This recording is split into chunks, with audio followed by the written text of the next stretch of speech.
Hello, everyone, and welcome to Divorce Chronicles. As course, I am your host and the special guest for tonight, Takia Anderson. As you see, like I said, these are documentaries, so I'm at home, I'm comfortable, and we're gonna get right into it. Okay, let's go. All right, my story begins. I got married when I was 19. I knew my now ex-husband for a few months. We met in training, ended up getting pregnant and so forth, and we thought the right thing to do was to get married. So we got married very, very young, 19 and 20. Okay. Our relationship was very rocky from the start. We really honestly don't feel like we was really ever really meant to be together, but we both because of his background, the religious background, and because I just felt like I didn't want to be a failure. I didn't want to be my daughter I was pregnant with my first daughter. I didn't want her to grow up without a father. I didn't want to be that person. So even though we got married and we struggled a lot relationship wise, nothing financial, anything like that, but communication, just loving each other basically. We didn't want to separate because we didn't want to be a statistic. We didn't want to be in that number, okay? Throughout the beginning of our relationship, there's always we both messed up tremendously. Like I said, we didn't want to be married. We just did it. I guess it was like a people pleasing situation. We thought we was in love, and we could have been in love. But then sometimes when you're young, you don't really know what love is. So we both was in and out doing stuff we had no business doing, and it just, even though we was already broken in a sense when we started off, we always remained on rocky ground. So we went through so many different things, okay? We had a vow renewal ceremony where we decided that we was going to try. We was going to put everything forth and just try. And so that was our game plan. That's what we was doing. We was going to make our family work. We was going to make it work for us and not for anybody else. Over the time, it felt like even though we kind of distanced, like as a woman, you feel like sometimes you pull back because you notice certain things when people you feel like they don't find you attractive, or they feel like certain things like you're not appreciated and things like that. And you start feeling some type of way, and that's honest. Regardless of how other people think you're supposed to feel, you know how you feel inside. So at times I felt like I was nobody to my ex sometimes, and that is what it is.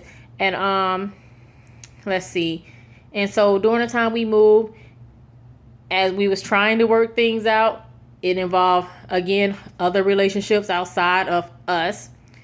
And to the point where it also led up to when we got to almost, I think it was at our 10th, basically going into our 10th year of marriage. It actually probably started before that. I don't even know the deadline, where it started. He had a whole nother relationship. He met somebody that was good for him, that he wanted, and that's what it is. I'm not gonna go into all the details, but that person is now in his life for a long time, and that's all I'm gonna say about that. She's actually in all our lives for a long time. Okay, y'all can read in between the lines on that one.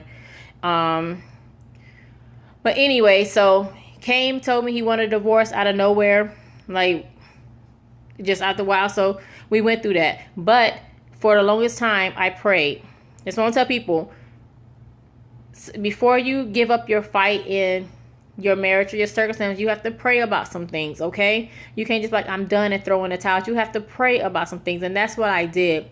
I prayed for I think over a good year. I had friends praying with me. We all believed, my children, everything. The more I prayed, the further away he became, okay? And you're probably like, well, you knew he had a relationship. Let me go back 1 second. Did not know my ex had a relationship going until an incident occurred. I did not know about the secondary life he was living until truly after our divorce was final. So let me go ahead and clear that up before you be like, what you already knew. I didn't know. People told me that there was something else was going on. People said men don't just leave their families for nothing. It's always somebody else involved, but I did not believe that at all. I did not take that trust from him. I prayed no matter how he treated me, no matter how he talked to me, no matter what the situation was. I prayed because I believe that's what God wanted me to do, that I was supposed to fight for my marriage, and I fought and I prayed in tears. And that's that brief discussion of things that I'm gonna talk to you about, okay? Like it got to the point where I started losing myself in the process. And that's what we really gonna get into. Like, I got y'all backstory, whatever the case may be. You can ask me questions later. I'm open and I'm okay with that, all right? But I started going through really, really bad depression. I didn't eat. I didn't sleep. I dropped so much weight. And people who know me know I'm a thick girl. Not like overly thick, but I'm thick. And I dropped so much weight in a matter of time. I wasn't sleeping. I became suicidal. I became a lot of things because I felt like I wasn't good enough. And I'm not going to cry. I promise I'm not going to cry. I probably will, but whatever the case may be. But I felt like I wasn't good enough, as not just as a wife, but as a woman in general. And that's the hard part when you're walking through a divorce, because you lose yourself and you feel like you're not good enough for that person or even for yourself. And it makes you think that nobody else is going to want you afterwards because of that pain that you feel. Be real, it hurt. It really hurt to wake up and you don't even know who you are anymore. To wake up and question so much stuff about things that you're going through. Just to question everything. And to see like your life shifting and falling apart, okay?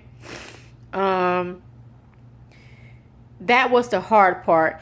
When I say I was down and I was so hurt, and when I see other people in that stage, it makes me feel, it brings back hurt, because I know that pain. I know when I know that struggle that you have inside, the questions that you have when you can't sleep at night, when you're just praying for God to fix it or make things, bring you out and heal you. I know that pain. I know what it feels like.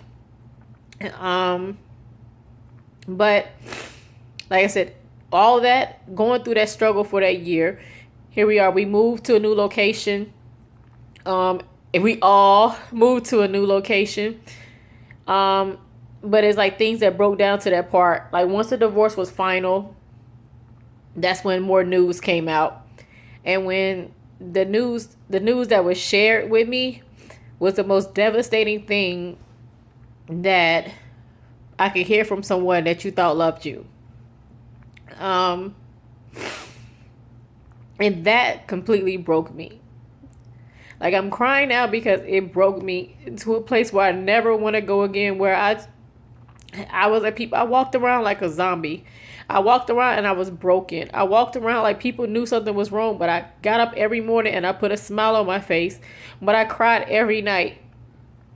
I got to the point where I just, like I said, I didn't want to be here anymore, because it was like I felt like, God, where, and this is me being real, I felt like, God, where were you? Where are you in this situation to where I keep getting beat up? I keep getting let down. Like, where are you? And so that it was a rough place.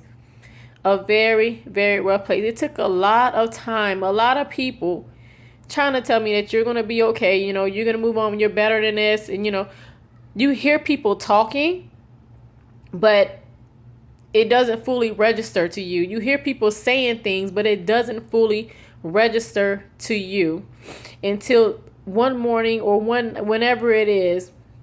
Mine was at night, and I remember it clear as day. I woke up out my sleep and was like, enough is enough. I got up. I went and looked at myself in the mirror, with just like I am now, with tears in my eyes, and I said, enough is enough. You're going to have to pick yourself up.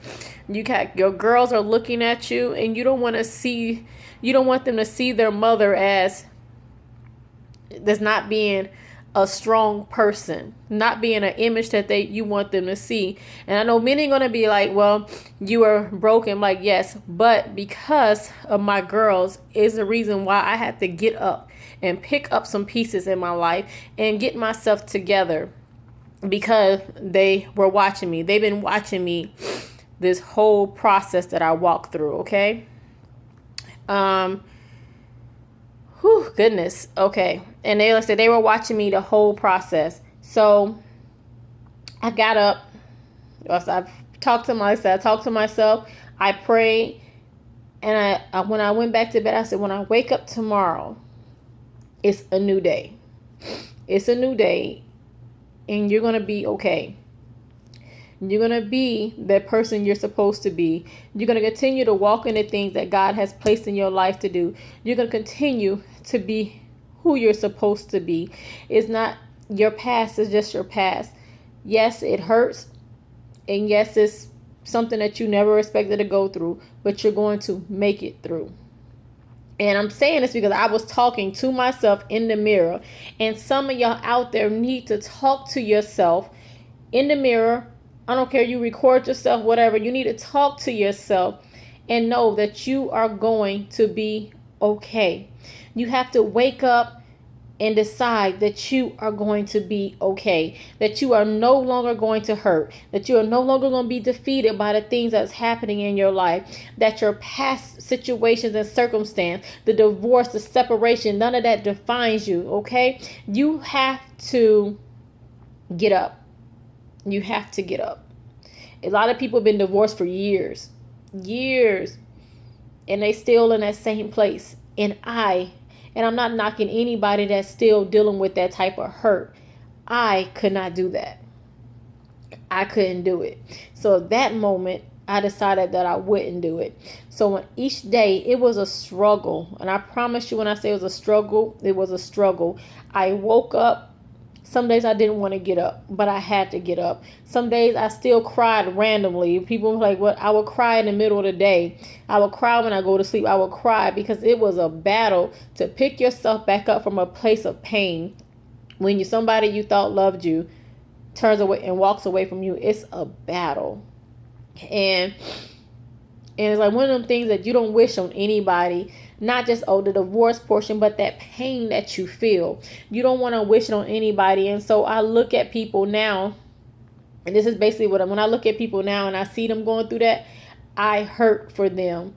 I hurt so deeply for people who I know are sitting in that pain, for my friends that are going through, for family members. I hurt for them because I know that pain all too well. But the reason I'm sitting here basically putting all my business out here is to tell somebody else, to let somebody know. The reason we're doing this documentary series is so that you know that you're not alone feeling that way, that you can break free from it and you can heal from it and do the things that you're supposed to do. During that time, the hurt that I was feeling, I ended up finishing degrees. I've written a book about going through the phase of standing and praying for your marriage. I even started doing my ministry. I've started doing so much stuff from that pain because I never wanted anybody else to go through that pain. If I can tell you my story, if I can just let you know that I am here because I've been there and I've done that. Even though you don't want to admit that, you want people to think that, this is unblemished. And that's why my business wasn't all on Facebook. When people are like, I didn't know you was divorced. I didn't even know you was separated. That's because I didn't put my business out there. That's because I was keeping some things hidden and covered as a protection mechanism, not for myself, but because I still have to protect my children and I still protected my ex. And that's just the way it is. Like, that's why still some of his business out there, but it's facts. He lives with it. He living his life. I'm living my life. But it was time for me to begin to speak on some things and begin to tell the truth and to begin to help people heal. Because even though I'm a very sheltered person, I don't like saying certain things, stuff like that. But it was definitely dropped in my spirit that it was time to speak. It was time to speak on the situation so that other people can heal as well. So like I said, I'm not going to try to make these things too long because I want you to actually watch it all the way through. But I want you to know, divorce is not your final place. You can heal from the pain. You can heal from that hurt. You can still come out on top and be more than a conqueror in your circumstance and your situation. But you have to pick yourself up. You have to dust yourself off. Yes, it hurts. And some days I can sit down and think, like I go back and think about things and it hurts. It does. I moved on with my life and I'm continuously moving on. But sometimes because of the issues that that happened or took place because of the feelings. You're scared of certain parts of your life because what if you feel, what if I'm not good enough for this, or what if I'm not good enough for this person, or what if this person, you have so many what ifs, but you cannot stop there, because what ifs, you'll never know if you never try. So then what ifs will never get answered. So for my portion of Divorce Chronicles, I just want to say I know what you feel. I know what you're going through. And I pray that the next few people that come through and talk to you guys, that share their story, we're going to have women and men, because it was brought to my attention that men, they hurt just like we do. Women, they go through things too, and they want to get it off their chest as well. So we're going to have men and women perspective on the struggle of being divorced, or the pain and the things like that, and how you come out, and how you, that you survived it. Basically, that's what it's all about, that you survived it. To say, I once was broken, but I'm not any longer. All right, guys, stay tuned for next week. I'm not sure who our special guest will be just as of yet, but I know it's going to be a blessing, and I'm so excited for more to come. So, as I said, this is Takia Anderson. This is Divorce Chronicles documentary, and I hope you enjoy. And if you have any questions, any comments, please leave them. Please talk to me. If you have anything, I'm here. I'm here. You're not alone. No question is silly. No question. Just don't try to get in my business, okay? Bye, guys.